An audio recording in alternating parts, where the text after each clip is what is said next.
Hey, what's up, everybody, and welcome to the first edition, the first collaboration officially of me and the Orange or Brown Report for Quincy Carrier live here every Monday, 7 p.m. Thank you, Fumble 13, for welcoming to the OBR. If you're new here, if you're not new here but not subscribed, first things first, you know how I do on my live streams. Hit that subscribe button. Hit that like button if you like this kind of discourse, if you like reasonable Browns football talk, not the sensationalized stuff that you see all over the internet. Make sure you hit this like button so the algorithm pushes this out instead of some of the other stuff that we see, if that's what you want to be more common out there. We got 4 quarters and a half time of Browns conversation to be had. I want to make sure that you guys feel welcome to throw your comments into the ring, to comment your questions, to interact with the conversations. If you disagree with something I said, please bring your point up in good faith, respectfully, and I will get back to it. But we're going to talk about the Browns here. We got 4 quarters worth of stuff to talk about the Browns and the AFC North. So right now we're going to get into this first quarter, and we're going to talk about Jedrick Wills. He is the it guy, the conversation point, the polarizing figure of the early part of the Browns season. He had a knee injury last year. We don't know when exactly. He had surgery for that knee injury, and we don't know what exactly Jed Wills' timeline is to come back from it.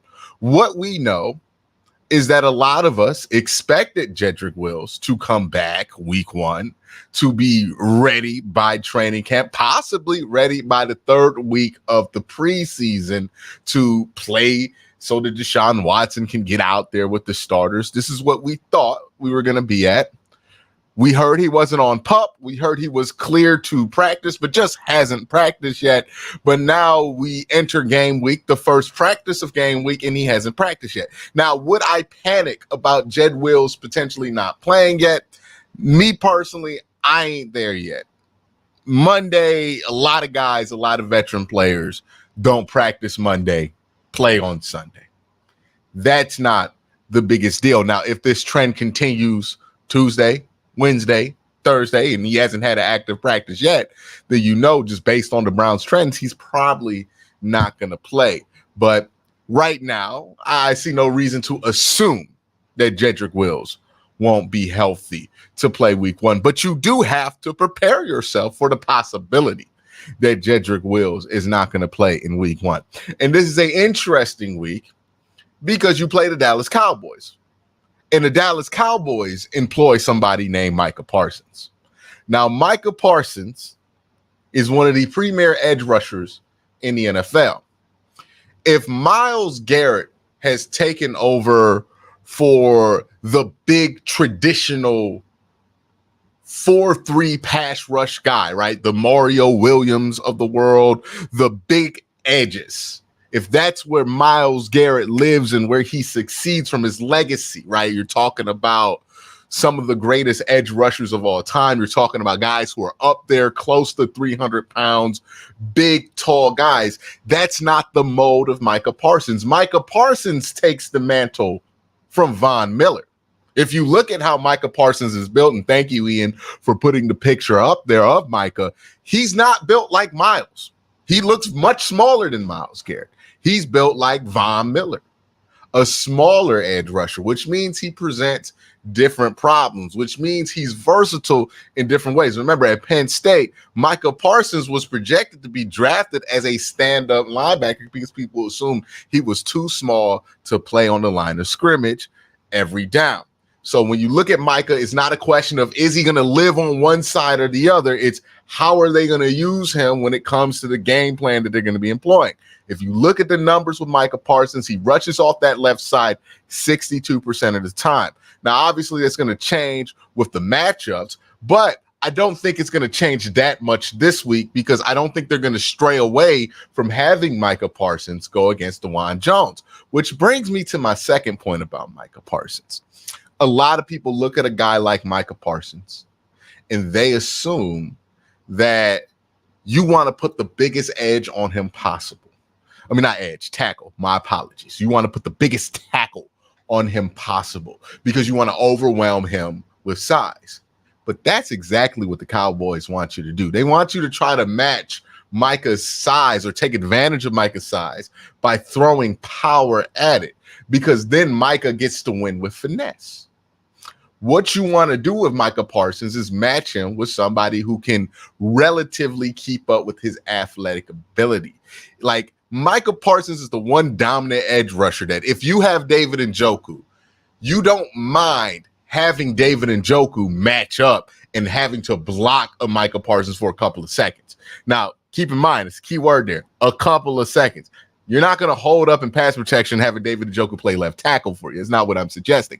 But what I am saying is you can be a little bit more creative.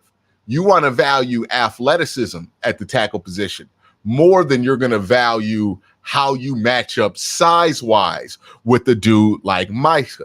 Micah plays like Von Miller. That's the scouting report coming out of Dallas. That was the scouting report coming out of Penn State. He's going to run underneath guys. He's going to run past guys. He's going to stunt, twist, all those things smaller edges love to do.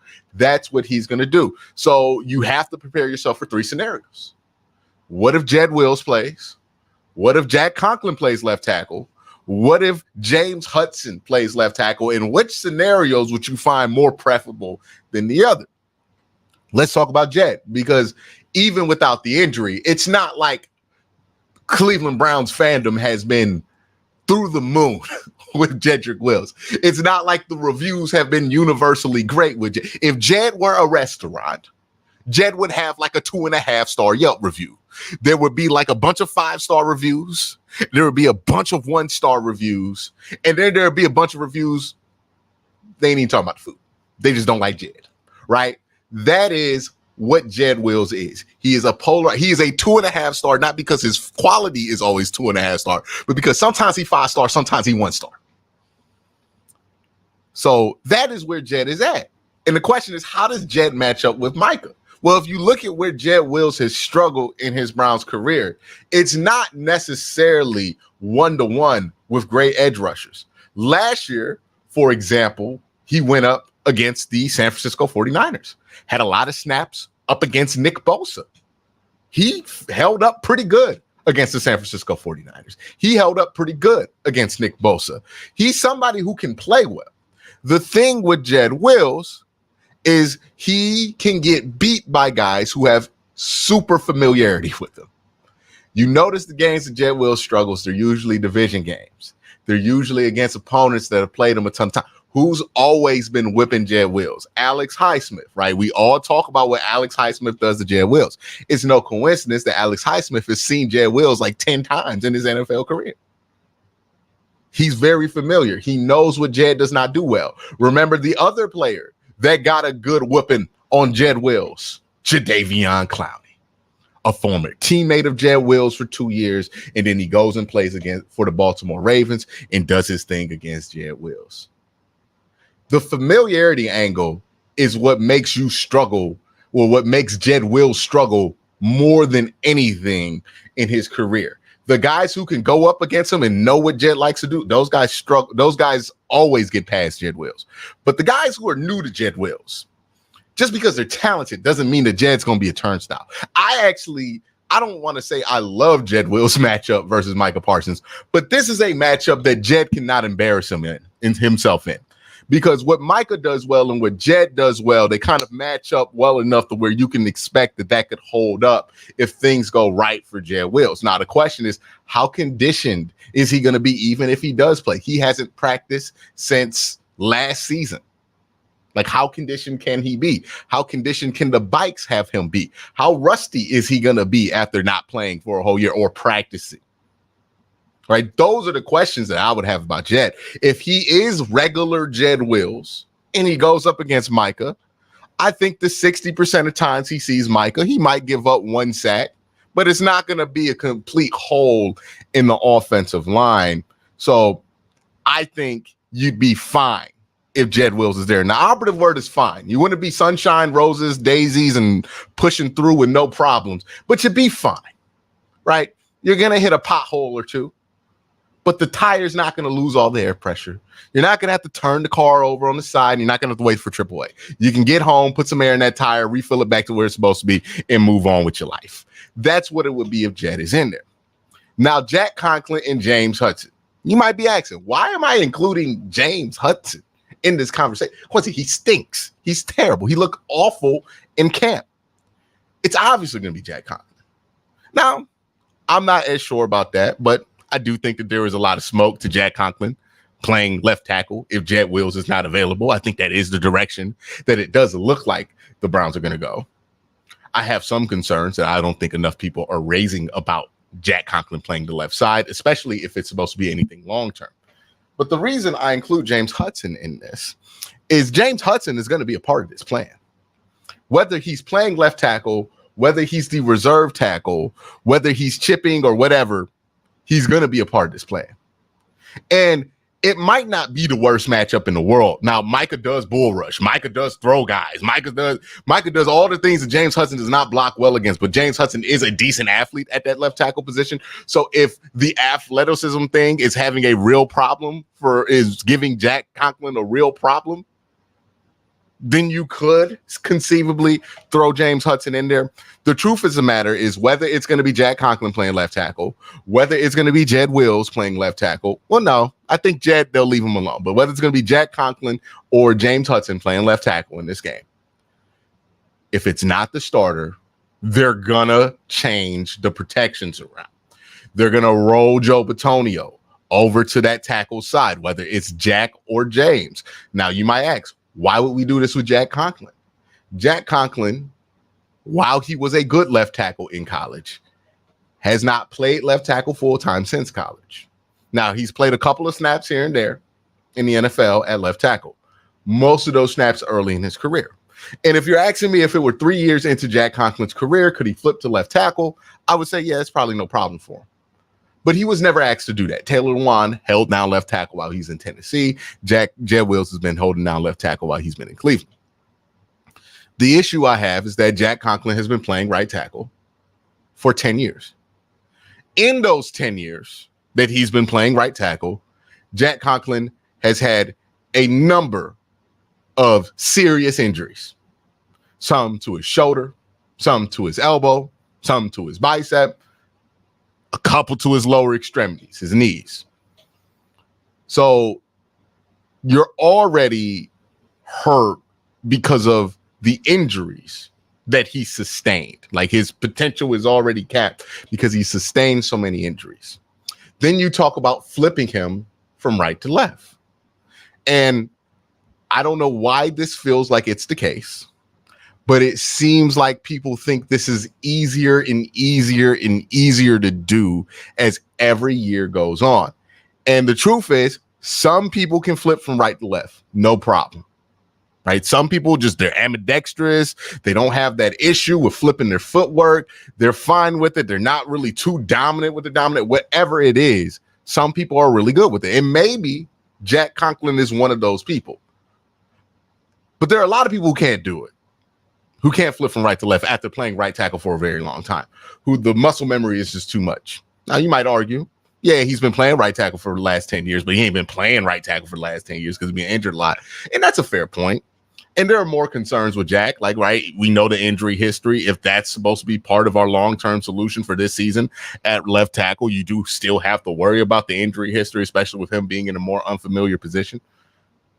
But you expect Jack to be long enough, strong enough to be able to, with help, work with Micah Parsons. I would not leave him on the island his first game at left tackle in 10 years against Micah Parsons.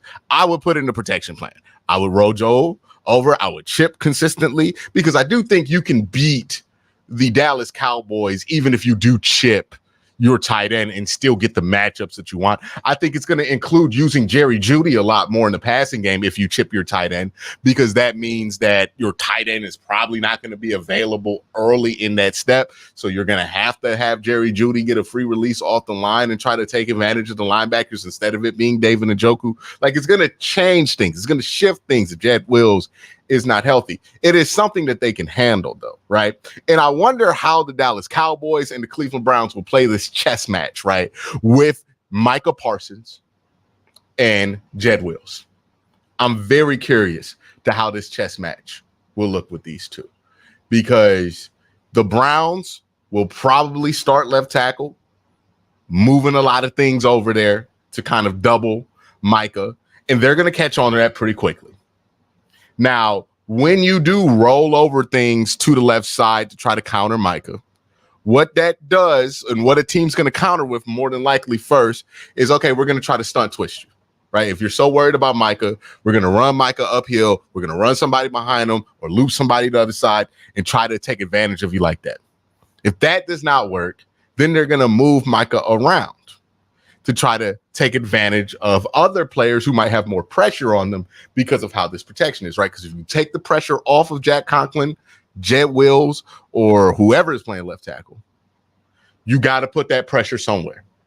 And that pressure is probably going to roll over to Ethan Posick, who's going to have the bulk of the stress. Now, a lot of this is going to determine on how well Joe Bitonio, who is part of the check routine on the offensive line, and then Deshaun Watson, they do with those checks pre-snap and then sliding coverages, well, protections and all that.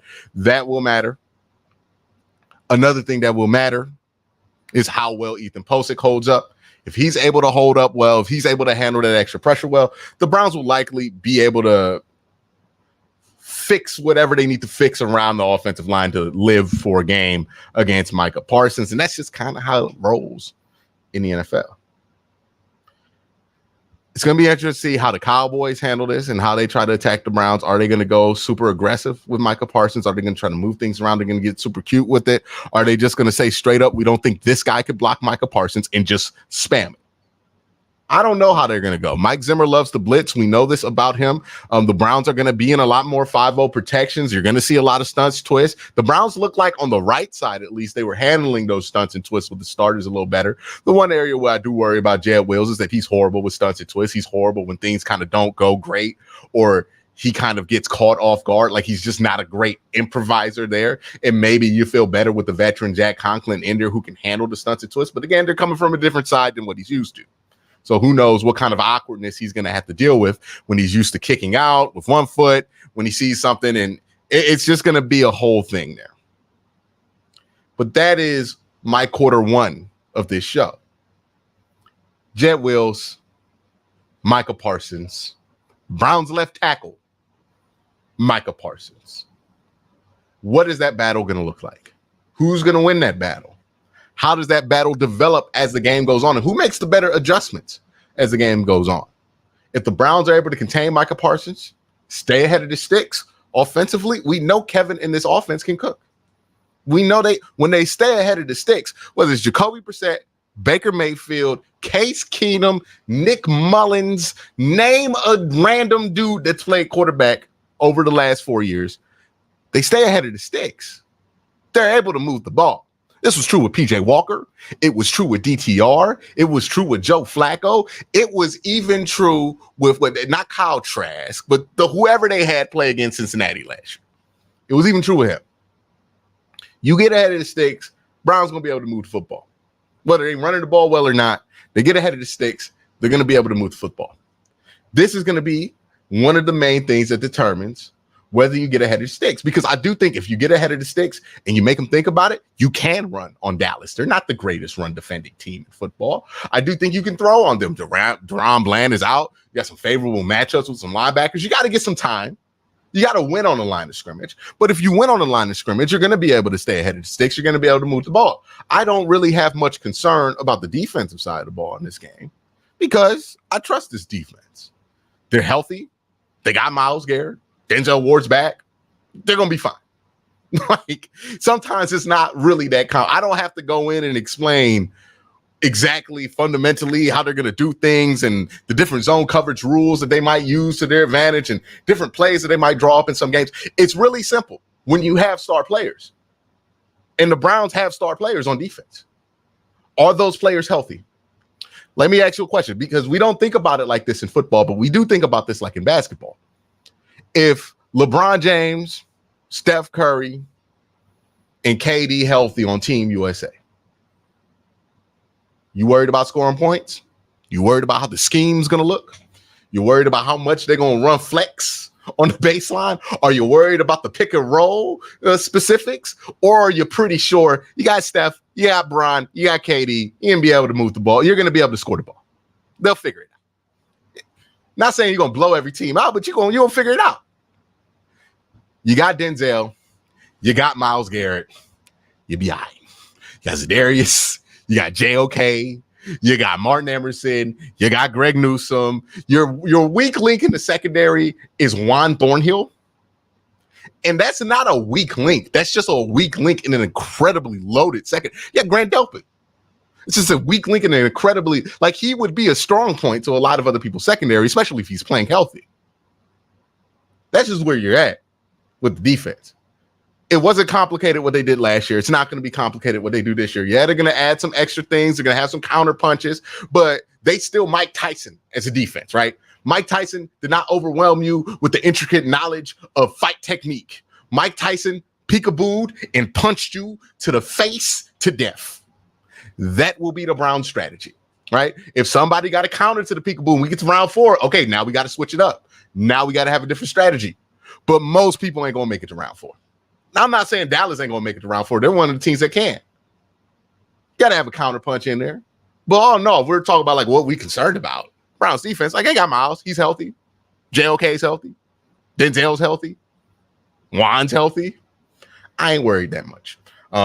Remember, a lot of the Browns issues that happen at the second end of at the tail end of the season or on road games, as people say, really came down to 2 factors that didn't get talked about enough. Offensive turnovers and injuries. Like if you really look at that road defense split that NBC and every national outlet was putting out there about the Cleveland Browns defense, how they were number 1 at home. Look how dominant the Browns defense are at home. And then look at them on the road. They're one of the worst defenses in the NFL. I mean, you don't have to search hard to find people talking about this. This was a big thing at the end of the season. This was a big thing in the offseason. The Browns road defense is bad. But if you really look at it, it comes down to 2 things. Look at what the splits are for the Browns. If you're at home, if you have access to Pro Football Reference right now, look at what the Browns splits are post-week 10, pre-week 10. It looks just like the road and away splits. They had significantly more injuries post-week 10 than they had pre-week 10. They also played more of their road games post-week 10 than they did pre-week 10 when they had injuries. So they played more of those road games injured. Also, on top of that, the offense turned the ball over in unfavorable positions way more than they did at home. The turnover numbers look similar. I think they turned the ball over 1 more time on the road than they did at home. But if you look at the ball placement of those turnovers, they gave up the ball in opponent territory way more versus on the road than they did at home. That really makes up a lot of what happened to the Browns defense on the road. If they stay healthy and the offense doesn't turn the ball over, they're going to look like they did against San Francisco pretty much most of the year, road or home. I'm not worried about the Browns defense. If they get toasted, then I'll wear the egg on my face and be worried about the Browns defense then. But other than that, like outside of like an inexplicably bad game from Denzel Ward or Martin Emerson, and he just gets toasted by CD Lamb. And look, they got some stuff to worry about over there, especially in the pass game, right? CD is no joke. Dak Prescott is a really good quarterback. You got to get pressure. You got to be able to do your thing. But I think the Browns going to be able to execute the game plan on Dallas. I'm not saying it's going to be a shutout, but the Browns defense should not be the reason you lose this game. If you lose this game, it's probably going to be on the Browns offensive line. Or, quarterback play probably stemming from offensive line play. I think this game is going to be one on the trenches. But let's zoom out a little bit. Let's talk about the Browns' first 5 games of the regular season. Because I think it's important to focus on the small picture, right? The immediate, what's right ahead of us, but also have the ability to take a couple steps back and realize what the big picture is, because you got to know how important this game is versus how important what's coming up down the line is. You look at the first 5 weeks of the season, you play Dallas, you play the Jaguars, You play New York, the Giants, and then you play the Raiders and the Washington Commanders. First 5 weeks of the season. That is who you play. Something to note here. 3 of those opponents out of conference. Why does that matter in the NFL? If you don't know, the way the tiebreakers work are division record, conference record, overall record. Your out-of-conference record does not factor in to the tiebreakers that you have in the postseason. Thank you for putting that up. So when you have 3 NFC games, those are games that you can lose with the least amount of consequences going forward. You don't want to lose those games. But if you do lose those games are the least likely to hurt you when it comes to tiebreakers, when it comes to making the playoffs at the end of the year. These games are the least likely to move you in the playoffs one way or the other, up or down.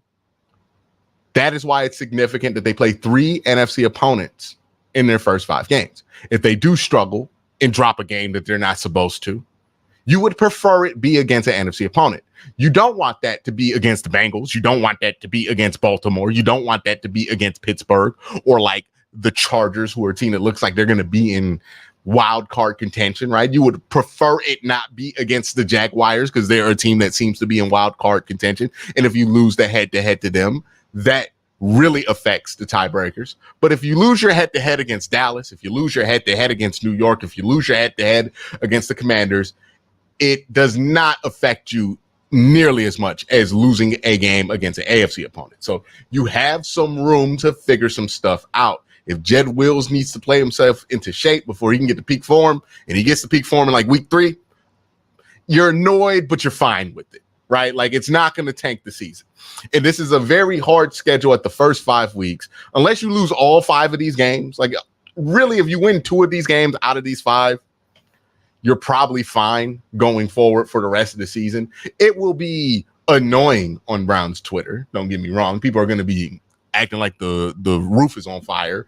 But the Browns season hopes will be fine. Now, that does mean that they got to go into a grind against the Bengals, the Ravens, and the Chargers before the bye week, where they got to win those games if they lose 3 of those to start. But that's going to be the situation that the Browns are at the beginning of the season. They got some time to figure some stuff out. And also another point I want to bring up with that schedule, and if you could bring up that schedule again so I can make another point about it, is these are games you can win with a defensive a defensive approach first, right? If you have your defense playing well, you can win these games without having to worry about the offense playing out of their mind. Dallas, that's going to be the one where you got to have some offensive input. Like, it might matter in the fourth quarter, who's playing quarterback, how that quarterback is playing. And I'd be encouraged with what I've seen from Deshaun Watson, at least in the fourth quarter of football games. He's been pretty good throughout his Cleveland Browns run. The other quarters, up and down. But that fourth quarter, he's been fine. Dallas, game you're probably going to need your offense to show up for. But Jaguars, I mean, you could beat them even if your offense does not have the greatest output. Now, I'm not saying the Browns offense comes out here and stinks, but if they play like they did last year when Deshaun Watson was in there, they can win that game with a good defensive performance. Same thing is true with the New York Giants, especially at home. Same thing is true of the Las Vegas Raiders, especially, well, that's not at home, that's on the road, but that's the same is true. And the same is true with the Commanders. The defense can lead you to victory. The offense, all they got to do is not mess it up. We've seen Deshaun Watson do that. It wouldn't shock me if they came out this stretch with a pretty good record, despite the offense not hitting full gear yet. It wouldn't shock me if the offense looks amazing in this stretch and we're over the moon. And maybe we hype up the offense a little bit too much because maybe it was a little bit too soft of a start to the season. Either way, there's a range of outcomes that can come out here. The Browns have a lot of room to figure some things out in the first 5 weeks of the season. And you just want them to come out this stretch healthy more than anything with 3 to 4 wins. Like, they have 3 to 4 wins coming out this stretch. You're fine with it. I think that'll be fine. The season will be fine. And the Browns will be where they are, especially if they beat the 2 AFC teams that they play.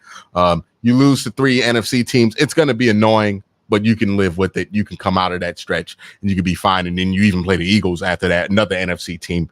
The NFC teams, you want to beat them. You want to beat the ones you should beat, right? Like the Commanders, like the Giants, because you don't want to let wins that you feel like should be wins walk away, because wins are precious in the NFL. But if you drop the Dallas game, it's not the biggest deal in the world. If you drop the Philly game, it's not the biggest deal in the world. And that's one of the points that I wanted to make about the Browns schedule and about what the Browns season will look like coming up. I also want to talk about why I believe in this Cleveland Browns offense. I think in the preseason, we really didn't get to see what the offense was aspiring to look like until that third preseason game. Unfortunately, Deshaun Watson did not play.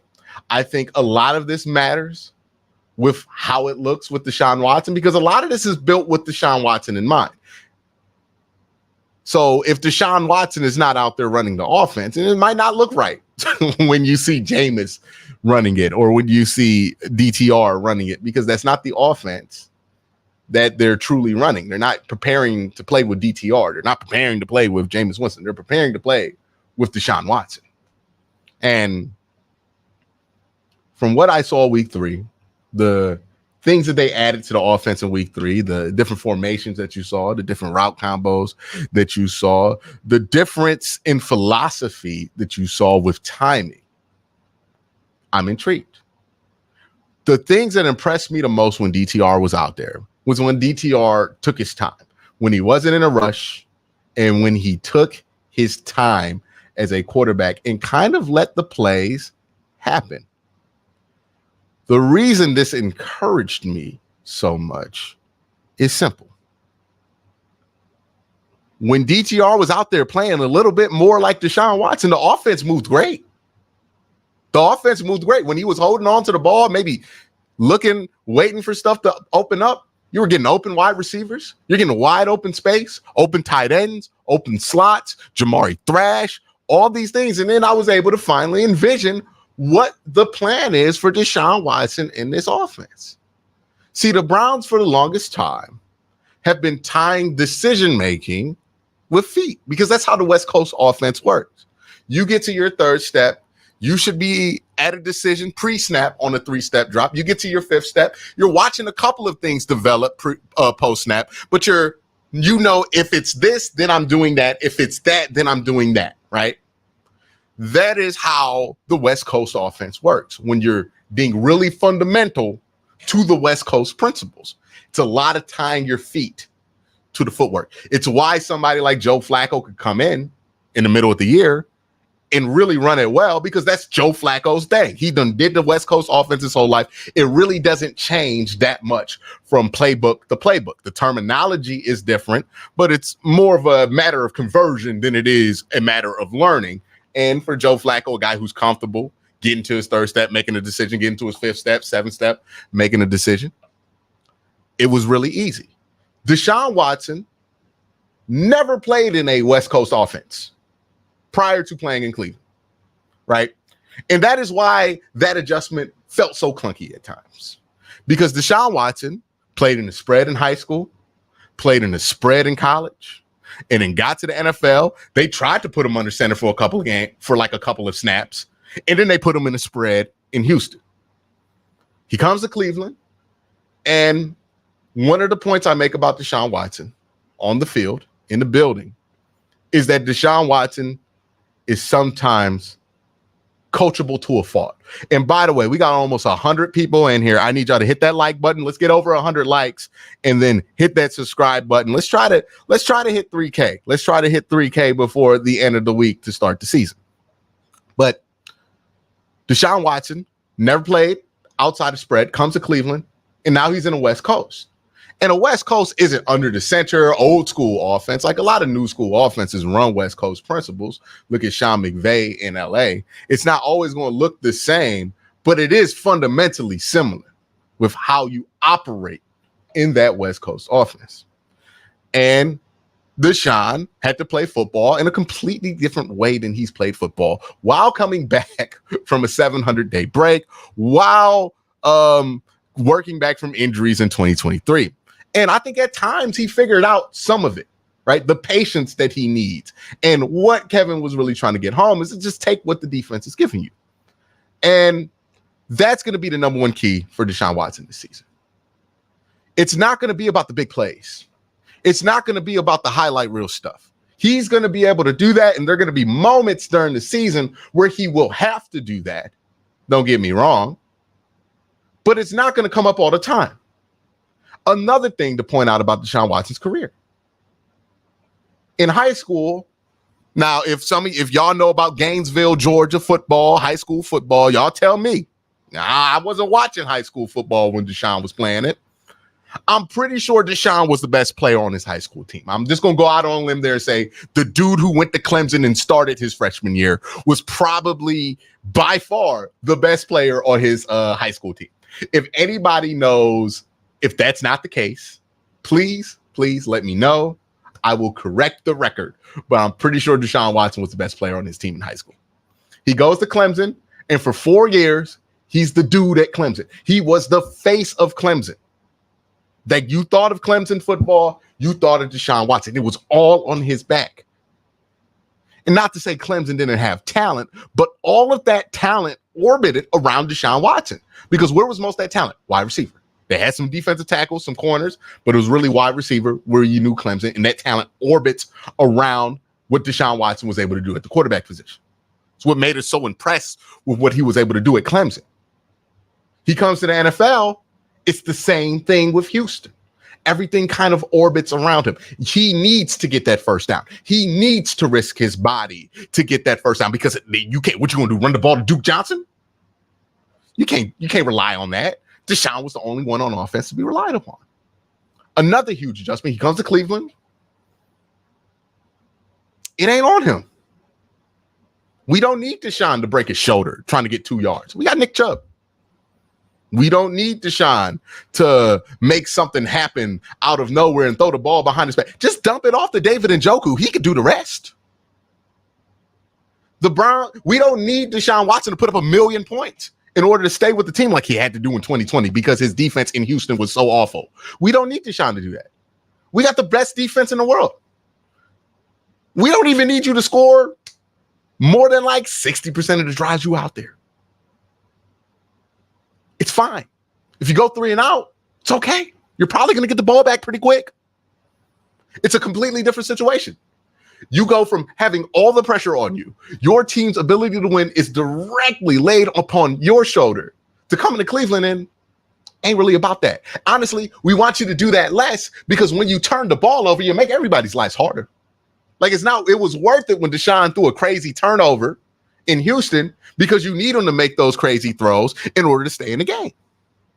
In Cleveland, we don't really need him to do that. We need Deshaun Watson to kind of be boring, to just make the right decisions, to play how he did in Baltimore. The funniest thing that I hear about how people react to that Baltimore game is that Deshaun Watson didn't make any spectacular throws. He didn't wow me with any single throw or play that he made. So it must have been bad.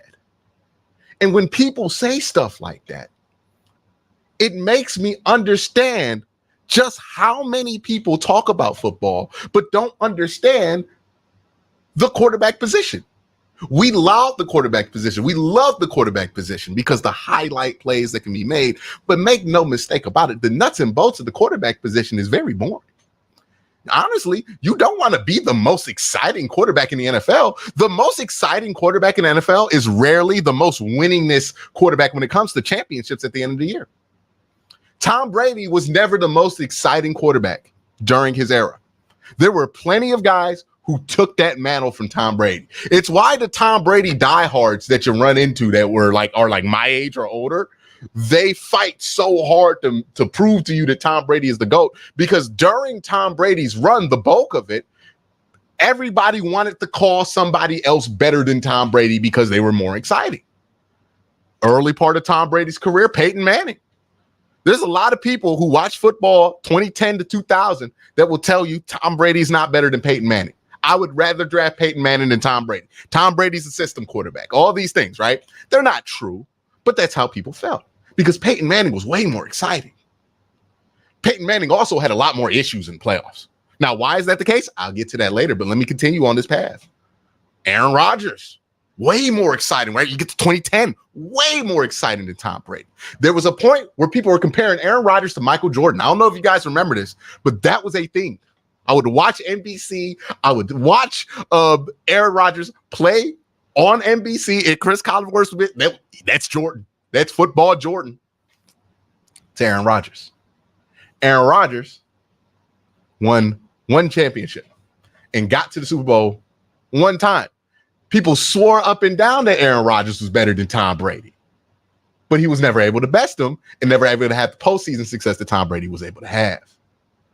Pat Mahomes early in his career was super exciting.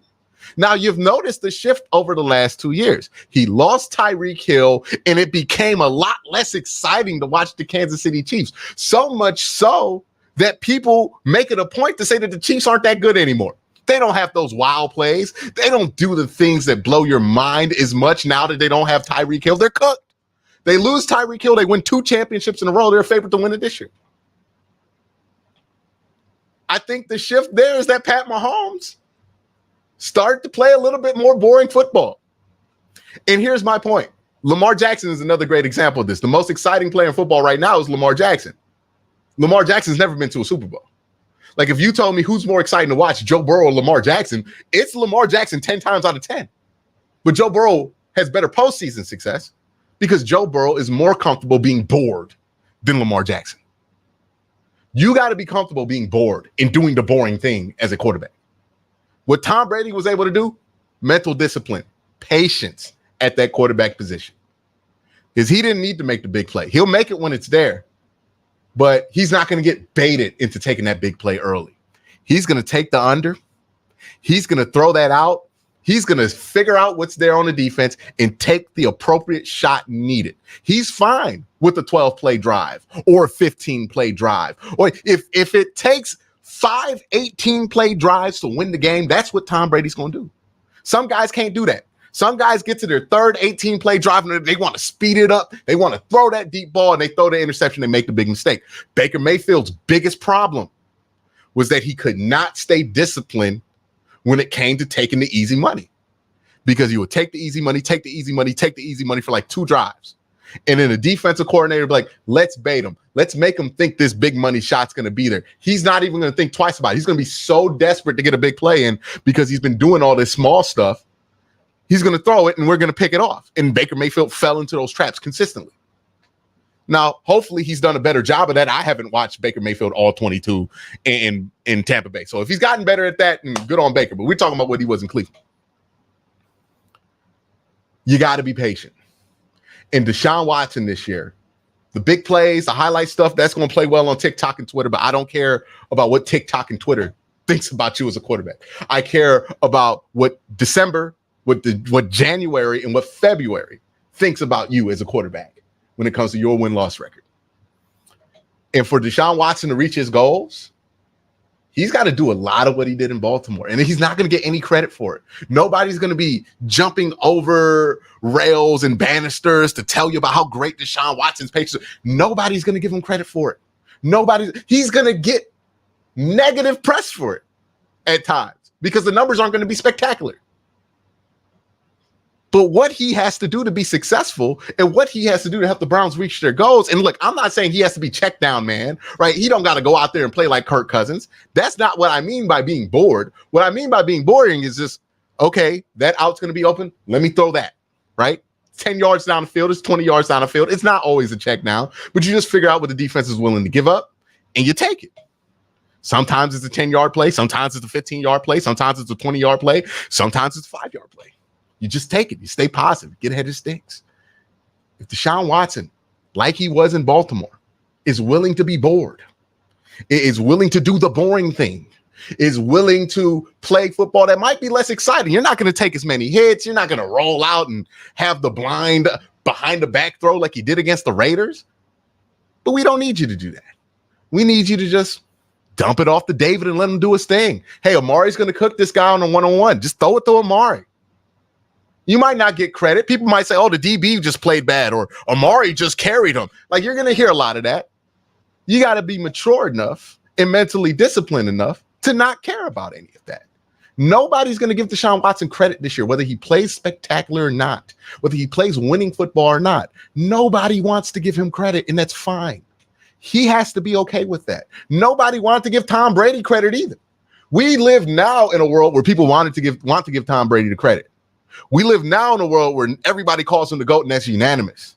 But those of you who are my age, older, maybe even some of y'all who are younger, y'all remember the world we used to live in with Tom Brady. Y'all remember when he was out there playing against Peyton Manning and we was like, he's just a game man. We used to talk about Tom Brady the same way we talk about Brock Purdy. Like the things you hear about Brock Purdy were the exact same things we heard about Tom Brady, even after the 2008 season. It don't matter how Twitter thinks you play.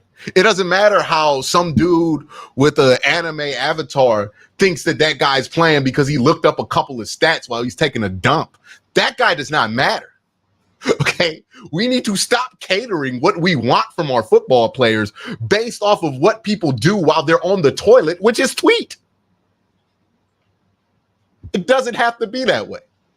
For Deshaun, I'm not saying he has to play average football. I'm not saying he has to play poor football, but doing this is difficult. He has to play disciplined football.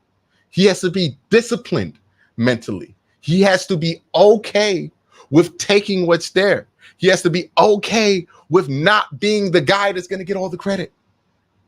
And when you hear him talk to his credit about what happened in Baltimore and how Pat Mahomes won against Baltimore in the conference championship round on his podcast, to give Deshaun Watson credit, he sounds like somebody who understands that assignment. Now, understanding your assignment and doing your assignment, two totally different things. I'm glad he understands it, and at this point, that's all I can ask for Deshaun Watson. But the test for Deshaun Watson isn't going to be what he does in the first quarter or the second quarter. It's going to be how patient can he be? How much can he take care of the football? Can he take what's there? Can he stay disciplined on taking what's there? Is he going to be too eager to take the big play? Is he willing to just, instead of rolling out and trying to find a big play downfield, step up and make the play that you know you can make right now? That's what it is for Deshaun. The Browns don't need Deshaun Watson to be the best player on the team. Deshaun Watson can throw for 4,000. He can throw for 4,500 yards. He can throw for 30 touchdowns. He won't be the best player on this team because the Browns have a first ballot Hall of Famer before he's 30 in Myles Garrett. Like, there's no world where Deshaun is a better player than Myles Garrett on this team. He doesn't need to be the best player on this team. Myles Garrett is the best player on this team. Nick Chubb is the second best player on this team. He needs to be the third best player on this team. That doesn't mean he needs to be a game manager. But it does mean that he needs to understand what the situation is. If it's time for him to make plays, make some plays. If it's not, and he needs to just take what's there, make some easy, boring throws, then he needs to do that. He doesn't need to be spectacular throw guy. Because spectacular throw guy, that guy barely wins championships. Because he throws interceptions and his luck runs out in the playoffs. If he makes a bunch of throws that you find unspectacular when you watch him on a highlight reel, he's probably playing quarterback right. The easier it looks, the more you can denigrate it on social media because the highlights don't look great, probably the better indication of what he's doing at the quarterback position. Because great quarterback play usually looks unspectacular because it's making good decisions. And when you got to fit a window that has 4 linebacker arms and a helmet in there, that's not a great decision. That's just a great feat of physical prowess. Deshaun needs to make more of a boring highlight reel than he's ever had in his career. The highlights need to be there, sure, for sure. Not saying he needs to be boring. Well, I am saying he needs to be boring, but not saying he needs to be like, who's a good quarterback I could throw in there and never have no, like, he don't need to be Case Keenum. Case Keenum don't ever throw that ball downfield. Throw the ball downfield if you see a play. But understand when you need to take your shots and when you don't. Hey, getting 15 yards right there, pushing it through a window and trying to take a risk might make sense, but you can get 15 yards from 2 Nick Chubb runs. You can get 15 yards by just dumping it off to David Njoku in the right time. You ain't got to work that hard to get 15 yards. And that's the thing with Deshaun. I guess that's the best way to put it. I worked myself through it during this segment. Deshaun Watson needs to figure out how to not work as hard for every yard that he has as a quarterback at the Cleveland Browns. Because he doesn't, right? He doesn't have to get the push foul. He has a nice wand deer that drives itself. That's all he needs to do. He needs to manage that software. He needs to manage that whole thing. That's what Deshaun needs to do. And he needs to not care about how that looks on social media. He needs to not care about what ESPN is going to say about it. He needs to not care if he's going to be in some random guy's top 5 quarterback ranking. He needs to not care about that. None of that matters. You don't make the playoffs because you got ranked top 5 in ESPN's power ranking. This ain't college football. You get to the playoffs by winning football games. And if you're asking me, what do the Browns need from the quarterback position, let alone Deshaun Watson, to win football games? They need a quarterback who's going to be okay playing chess, okay playing the long game, because that's what it's about for the Cleveland Browns, for each individual game and for the whole season entirely. It's about the long game. It's about getting to September. It's about getting to February. You're not going to get to February on all these highlights.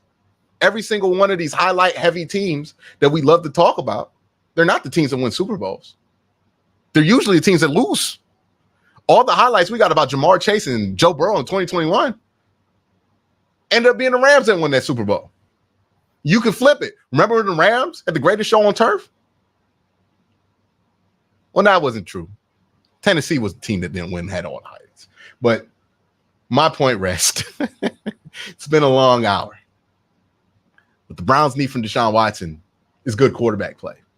And good quarterback play looks very different than how people assume that good quarterback play looks.